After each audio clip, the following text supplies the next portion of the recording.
the human brain is the only existence proof we have that general intelligence is even possible, right? So that's why we know it's possible, because the human mind has invented all this amazing modern civilization that we have around us, including science. Yeah.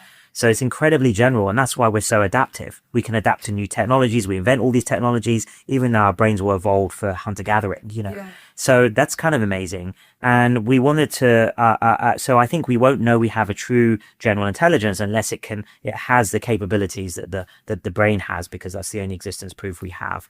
And so that's a pretty high bar. And it means that, it's probably higher bar than just being able to do some useful economic work or other things I've heard other people talk about. But I've been pretty consistent about that. The type of test I would have is like an Einstein test of, you know, let's train one of these systems with a 1901 knowledge cutoff. Yep. Can it invent special relativity like Einstein did in 1905? And if it could, then what that means is you could apply it to today's physics. Yes. And say, okay, come up with the extensions of string theory, or answer what's going on with dark matter. Totally. What are the hypotheses? And we could, maybe it would be worth us investigating what it came up with. Because until, obviously, whatever theory it comes up with, it's going to take a lot of time and effort to test those theories, especially in physics. Yeah. So you want to be pretty sure that those systems are actually capable of coming up with something sensible. And I've always said that coming up with a hypothesis is harder than, you know, solving an existing conjecture, even though that's impressive already. Yeah. But actually coming up with some kind of problem that will be worthy of study and worthy of effort,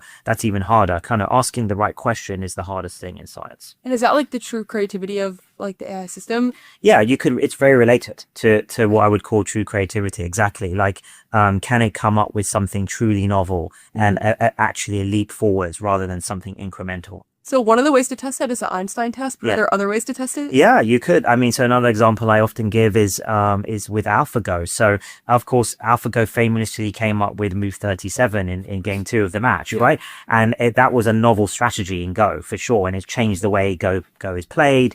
And it was amazing because humans have played Go for a couple of thousand years now. It's the oldest game ever invented, most complex game ever. And yet AlphaGo was able to invent new strategies.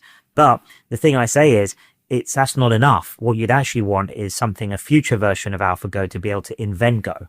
Right? Invent a game as deep and as complex and as elegant and as beautiful as Go, not just come up with a strategy within the game.